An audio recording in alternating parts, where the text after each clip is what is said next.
This is Coffee, Country, and Cody. Well, good morning, everybody. Welcome in. We are certainly glad to have you with us this morning inside our new studio, the A-Cup House. It's WSM, Coffee, Country, and Cody. I'm Kelly Sutton. Charlie Mattos over there. Annie Nye is standing by. Ooh, we came up with a new phrase for you. Annie Nye is standing by. Poet didn't even know it. I like this. It's all coming together. See what happened when I got that extra cup of coffee? That's all it took. I didn't realize that. That's all it took. I'll wait till I get my third. Uh-oh. All right. We're on a roll. Lexi Carter is here. We've got Jeff Roberts upstairs. He is pushing buttons and making things happen. And we are certainly glad that you are joining us this morning. Got a lot of things to talk about. We are definitely tied into sports pretty heavy today in entertainment. And I didn't mean to do that. But Kane Brown knocking one out of the park. Really knocking one out of the park. So we'll talk more about that. That was a big softball game, and you know that's going to be like the highlight of his year. It doesn't matter what he does musically. He's such a sports guy. That's going to hang with him forever. I talked to him one time, rights. and he was trying to do concerts at every NBA arena as well. That's right. And he knocked off a bunch of them. So. And he already did a lot of the MLB, right? Yeah, I think so. Yeah, so pretty cool. That's pretty cool. We've got that coming up for you, as well as Morgan Wallen announcing that he's going to be in Neyland Stadium. We mentioned that yesterday at the end of the show. We got some more details on that. SEC Network tapping Luke Combs once again. And we're also talking about what's going online. There's a lot of chatter this morning about Ingrid Andress and her national anthem. And I just want to put it out there that we know and love her. And that was not characteristic of how she would normally perform. So something was going on there. But we're going to talk about that. So hang out with us. We would love to. Welcome back in, everybody, inside the studio at the Roy A. Cup House. This is WSM Coffee, Country, and Cody, and the exhibit is open. We had people who walked through yesterday to see our exhibit. It's a part of the tour, so if you book your Opry tour, you get to go backstage and see all the fun stuff at the Opry, and then you end here. And it started. People were walking in, and we were waving and saying hi to them. It was really cool. It was, yeah. This is our new reality. Yep. Yeah. And it's beautiful. And the exhibit space is incredibly well done. It really is. So come out and see us is basically what we're saying. If you're going to be in the area, make sure that you stop by and say hi and wave to us. We can see you. You can't always see us depending on where the sun is, which is kind of nice. Yeah. But yeah, we promise we'll wave. We'll give you one of the dusty sleighs. Having a good time. Having a good time. We're having a good time. It's 2 mornings in a row when I've come in, though, and I open the door, and the very first thing I hear is Bill Cody's booming voice. The WSM Historic Tower on Concord Road. I'm like, oh, stop. It's there. That's a part of it. That's a part of the tour. No, it's really, really cool. So I'm so happy that it's open, and we can't wait for you guys to see it all. We're talking about entertainment headlines this morning, and I said there is this unusual tie to so many sports stories today. I'm not sure what that's all about, but we're talking Kane Brown, and probably going to go down as one of the highlights of his year. If we know Kane, and we do, he is super competitive. He's very athletic, and he loves not only playing basketball, but also baseball and softball. So this was like all of the worlds coming together for him. He steps up to the celebrity softball game and literally knocks one out of the park. Take a listen and watch this. You're a legend, man. Oh, a drive by Kane Brown. Back, gone. Kane Brown takes a 0-1 pitch and absolutely demolishes it to center field. He tattooed that one. He tattooed that one. You know he is over the moon. He was playing for the National League. They ended up winning 5-2. And in case you were wondering, you asked me this yesterday when we were looking at this on social media, who the pitcher was. That was Jenny Finch. Remember Jenny Finch? Okay. Softball pitcher. She looked so familiar to me, and I couldn't place who she was. Okay. So it wasn't like he was hitting this off of somebody that didn't know what they were doing. Right. That was not an easy pitch to hit, and knocked it out of the park. But then he goes on to do something that's even better. He starts helping the Boys and Girls Club of the Greater Tarrant County area. This is not the first time that he's done this. Kane has been a big supporter of a lot of Boys and Girls Clubs around the country. A few of them I know in Ohio. And they had a chance to talk to him after he toured this facility. Here's what he had to say.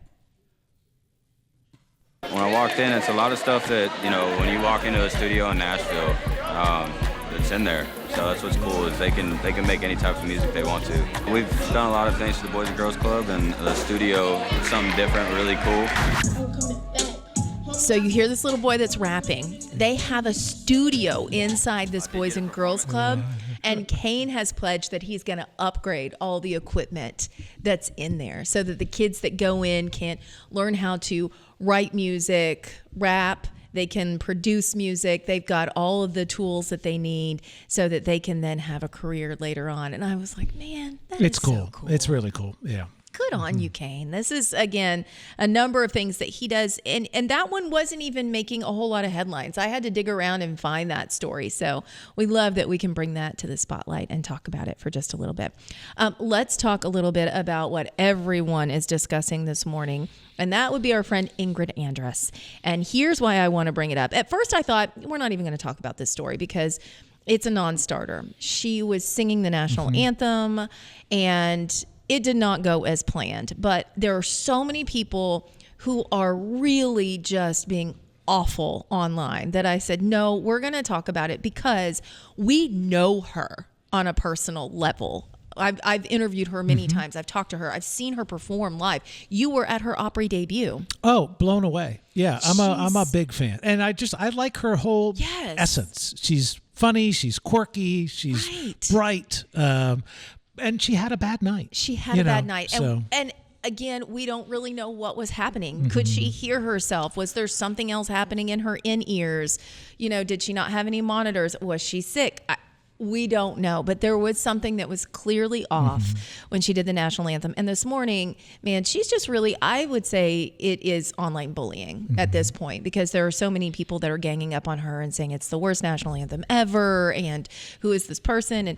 And I just hope that she understands that in the country community, there are so many of us that love and believe in her and know that this is not a product of what she actually does. This was a rough night. We all have bad nights. I mean, how many times have you flubbed at the Opry?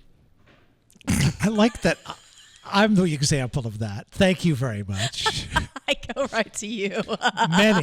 Many is the answer. Same. But, Same. I mean, it happens. Before I criticize anyone, and especially post to criticize anyone, I always try and go with the concept as, would I want to be judged on my worst day? No. And no, it's just, it's unfair. Well, and the worst part about it is I believe she had a song that was coming out tomorrow.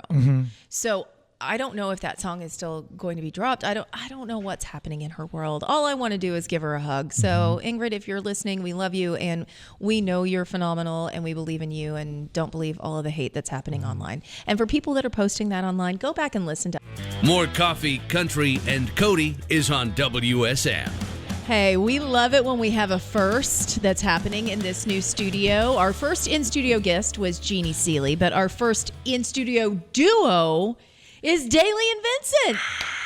We saved it for you. That was just for y'all. You look great. Thank you. How's it feel in the new studio? You like the setup? This is absolutely beautiful. And we love the idea that you can be outside of the Opry house and walk over and look right in the windows and look at you.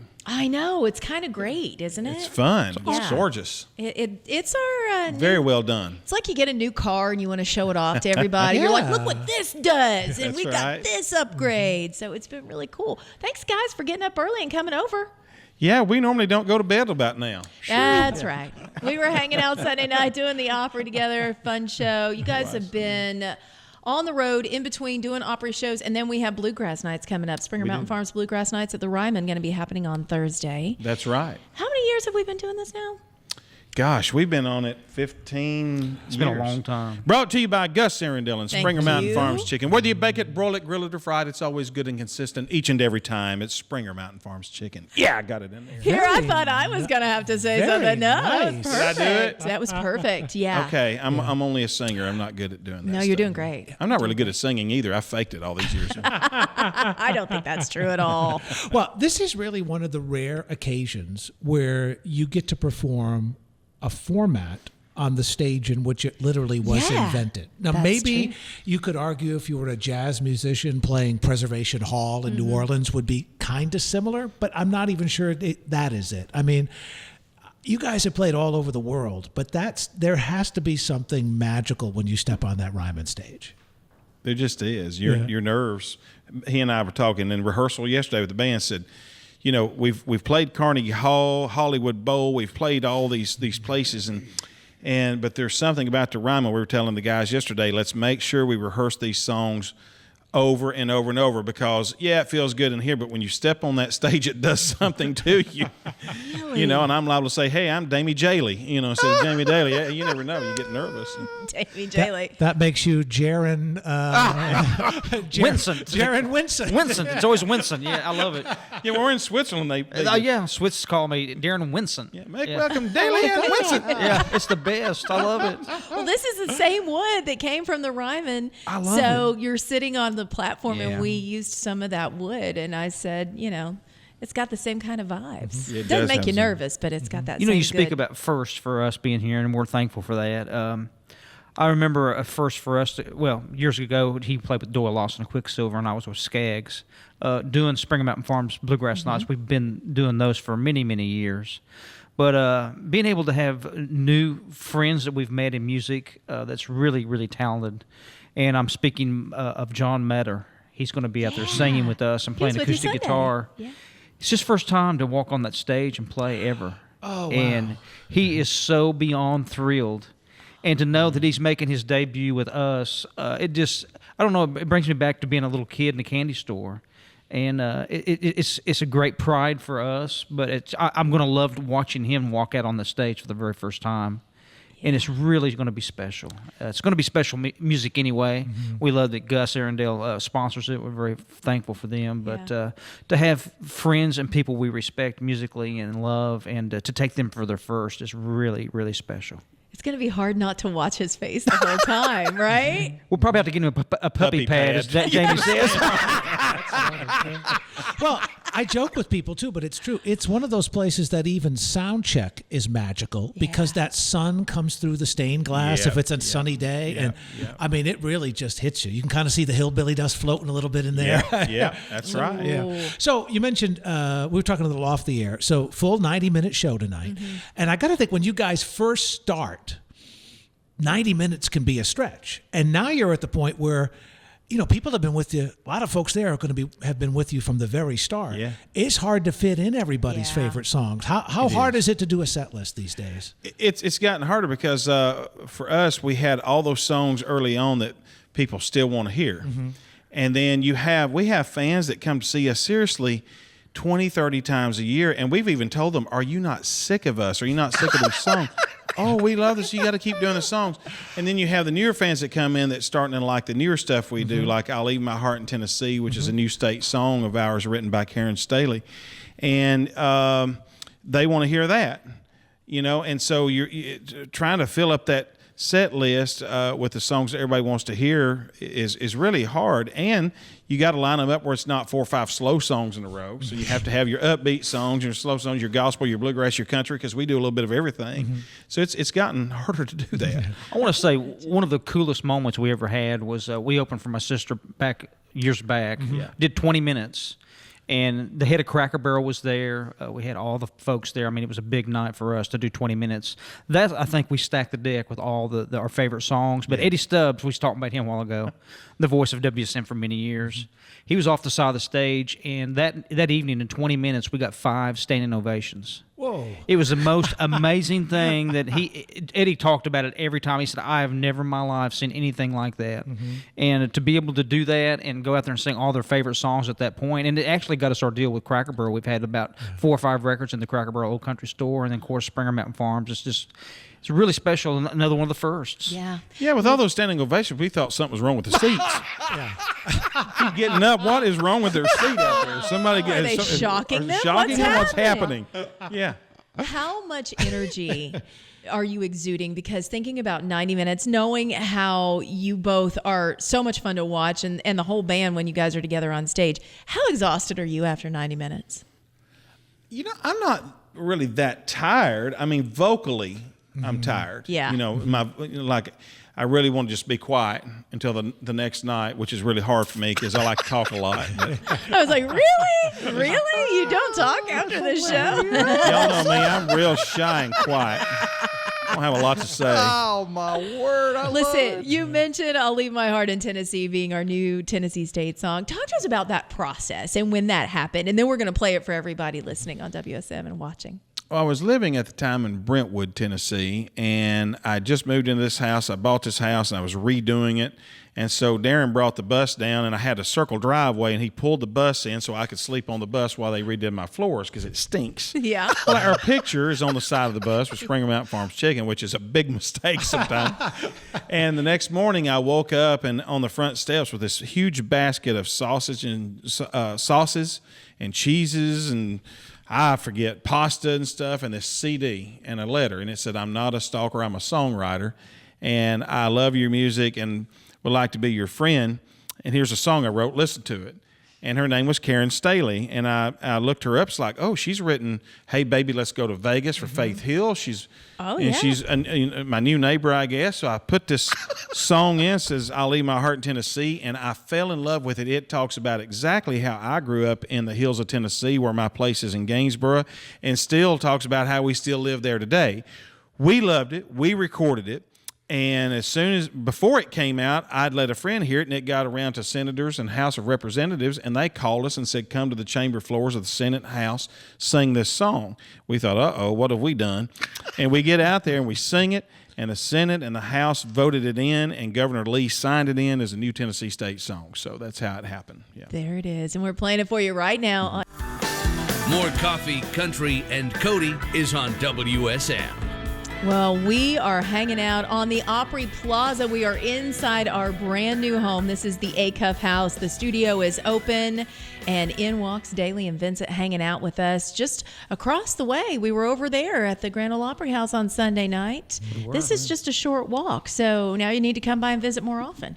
That's right. You don't have the excuse anymore. We can crawl over there if we need to now. I mean, it hasn't happened yet, but there's time. It's happened. It just hasn't happened to us. Right. Yeah. When Mr. Roy lived here, I'm sure some stories were going back and forth for sure. Did you ever have any memories of this when it was a part of the park way back in the day? I sure did. Yeah?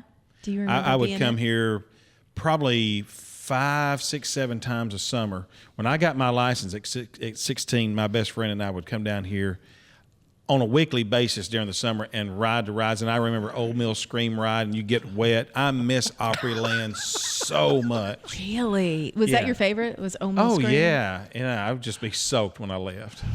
What about you, dear? Well, had I lived closer by, but I was Yeah. 600 miles away, so it really wasn't something I came over and did every week. Well, you should have. You get a chance to. That's You all should have. right. I know, but You know, they're making a VR of it for like virtual reality. yeah. There's a guy that's recreating the entire park and all of the rides. Really? Yes. that is amazing. And I am really pumped because I came here so many times, but I never got to go to the park because I was here during the winter for cheerleading competitions, and it was seasonal. So You were I a couldn't cheerleader come too, over. weren't you? No, Oh. I can't do the splits, but I appreciate it. Did you do the splits? I did. Oh, my gosh, that's Yeah. wonderful. I know. Well, we all got our talents. We all got our talents, boys. Yours are singing and playing. I'm just over here dancing. And next in the news, Oh, gosh. If there's ever a segment on the Opry where they're like stretch, and I got nothing else, I'll just go out in the middle and drop into the splits. Old Crow's got the baton twirler. You need to work up the routine and come out and do that. Oh, my gosh. Could you do the baton at all? Did you ever get to do the baton? I did, like when I was young, very, very young. Okay. I don't remember much about it. Okay. And didn't Roy either put the fiddle or the bow on his nose or something like that? And balance it. Yeah, and balance it. See, Yeah. Feels you like could. stupid human tricks at this point. But I'm okay with it. He could be doing that with his upright bass. Put it on. Oh, my word. There's no way. Oh, gosh. Hey, we've been talking about the fact that you guys are going to be at Springer Mountain Farms Bluegrass Nights. It's going to be at the Ryman this coming Thursday. But then looking ahead, I was looking at all the dates that you have, and you're going to be back down in Georgia doing your festival again this year. How many years has that been going on? Wow. It's been a while. But we're going to be in Hiawassee, Georgia at the Georgia Mountain Fair in September. I think it's the 19, 20, and 21. Okay. Ricky Skaggs, which Thursday, the 18th, July the 18th, is his birthday. He turned 70. Oh, Happy Ricky, happy Skaggs. I love it. birthday. So he'll be there. Cody Norris. What's that great tall guy? Says that fans are running Neil McCoy. music. Yeah, there he killed us. We were on TV with Neil McCoy one time, and all of us were sitting around on the Country Family reunion. Yeah. And Neil stood up and he said, "I'm telling y'all right now, fans are ruining this business. They're just ruining country music."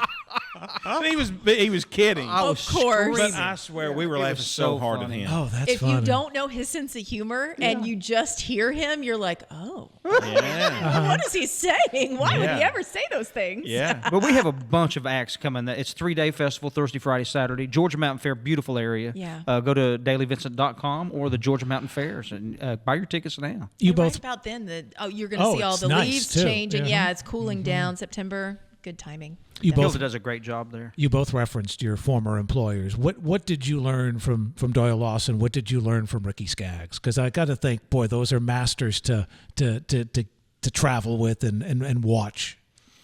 With Doyle, it was almost like when I first went into music military, if you will. He was stern, strict, And I think one of the biggest things I learned from him is to listen to each other on stage and just not yourself and play as a unit and not as just a man over here by yourself with a band around you. Right. That was one of the biggest lessons. For me, it's picking out great musicians to be around you. Ricky always have had a stable of amazing singers and amazing players. And we do the same thing here I feel with Dailey Vincent. We always try to find the very, very best to make us look better, actually. But Ricky has always been great at that, and that's one thing that I learned is always pick the best. Music's first, and don't make it a friendship. Make it about the music, and that's what we do. And making ourselves look better, we're going to make it Dailey Vincent and Sutton because she make us look better. I'm in. So here's a question. What was the last year that you were playing with Ricky? 2007. So you would have been with Ricky. The first person I ever saw play on the Opry, it was Ricky Skaggs. And I was there. standing side stage. It would have been 2001. Yep. Ralph Emery brought me to the Opry. It was my very first visit, and I was right on the side of the stage, and I looked out, and so you would have been the very first people that I saw play at the Grand Ole Opry. Isn't that sweat? fun. That's really special. And I'll tell you the funny part about it. I left and I was standing backstage at the artist entrance and I was in my car and I watched Ricky get into a minivan and pull off, and I called my dad and I said, I am backstage at the Grand Ole Opry and Ricky Skaggs drives a minivan. I was so happy because he was just one of us, and that's what we wanted. We just wanted him to be, as down to earth, and I still remember that to this day, 2001. So that is so cool. I never realized that. Never put it together. Aw, see, we're How about close. We're that? bonding. We really are. We are. Well, Charlie and I go way back. We, I used to see. drive around the neighborhood together and count cracks in the asphalt, That's it. Well, I had my floor refinishing business, and but I got such a bad review from Jamie that I had to come and work radio. So That is such a serendipitous story. Had you not pulled the bus in, she would not have known that was your house. You wouldn't have had that. That is so cool. I love those type of backstories. I thought it was a really cool story. Yeah. Yeah, glad we recorded that song. Yeah. My songs that I write normally start at the bottom of the charts and go down from there. So glad to get one of her songs. You crazy. So I know you also are doing the 50th annual Carter Family Memorial Arts and Crafts Music Festival. That's coming up at the beginning of August. Have you guys done that one? You've done it before? I did it a long time ago. I can't remember what year, but I've done it a few times. We've done it once up there as Did we? Dailey Vincent. I got to tell you a really cool story if I got time. But Sure. Marty Stewart asked me to go up when I can't think of the lady's name.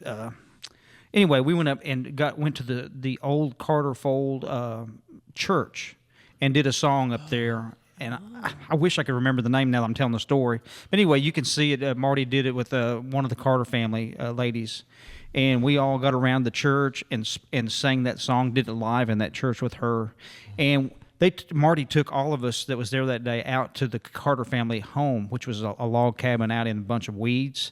And we wallowed around those weeds, went inside the house. It was one of the coolest opportunities that Marty brought to my life, and it was one of the coolest things. And I never heard the cut of that song until I was on a flight going from Nashville to, I think, California with Ricky, and I put the headphones on, and it was on the playlist of the airplane. So that was the first time I ever heard that song. But Okay, this is a great question, and it brings it up. Strangest place you've ever heard one of your songs playing? You really want the answer to this? Yeah, I do. This is the best. You really want the answer to this? Bring it. Sitting on the toilet at Cracker Barrel. There it is. I was going to say, had to be in the bathroom somewhere. I'm sitting there. I'm not kidding you. I'm sitting there, and I'm like, and then all of a sudden I hear, "Oh, Elizabeth," and I'm like, "That's me." And then he's texting me, said, "I'm listening to myself on the toilet." I sound so good on the toilet. More. The acoustics inside of Cracker Barrel's toilet. And Perfect. I'm not kidding you about this. We were doing an autograph signing at Cracker Barrel, and I mean they were lined out the door and down the sidewalk. Well, I had to ease off to the bathroom because we were done, and we thought people had dispersed. Yeah. I'm sitting there, minding my own business, and out of nowhere, the CD comes on the stall. Will you sign that? It did. Will you sign that? And I signed it, and sure, God knows I'm telling you, you know it. Stop it I'm surprised you had a right Sharpie with you, but it's now. awesome. I had a Sharpie on it. Listen, That's the best. y'all. That is the truth. You can't make that up. You cannot How make that many up. people can say that they signed an autograph sitting on the toilet? I don't know, but I'm going to keep this story forever. 'cause that's Have you got a weird amazing. place? We No, I can't top that one. He didn't even wait for you to wash your hands. Right underneath there. I thought, well, if you're Holy this cow. if you're this bold, I'm going for it. Yeah. If you love me this much, honey, here we go. Here we go. All right, where are we going That is the musically? We're going to play best. Hillbilly Highway. Yeah, and talk about because I'm so thrilled that he's playing the Opry a lot lately. Yeah, Steve us Earle too. is just one of Us my too. favorites. He He comes in really the is. dressing room every time, and we always wind up jamming and singing Yeah. with him. And sometimes he'll go out on stage with us. Yeah, he loves old music. He's a great songwriter. What a story! I mean, he just went through everything. God. Yeah, he has. Drugs, alcohol. I mean, if he's done it, I mean, if it's out there, he's done it. I think either VH1 or CMT, the document, I think it's called To Hell and Back. I mean, seriously, I mean, he's lucky to be here. He And, is. but he's so bright. He's like, brilliant. it's almost genius level, you know? So, And the coolest things, he goes to Gruen Guitars down here in Nashville, and he loves vintage instruments. So George Gruen's always at the Opry. Oh, yeah. He's always bringing when Steve Earle's there. He's always bringing new instruments. Says, "Hey, try this." And Steve knows the wood, the years. I mean, everything. He is so intelligent. Every time I'm getting my car, George is handing me a guitar. Here, play this. He's crazy. He's expensive. When everybody sees him, there's dollar signs there. I love it. Y'all, thank you so much for coming by. We're not done yet. I know. Well, you hang out.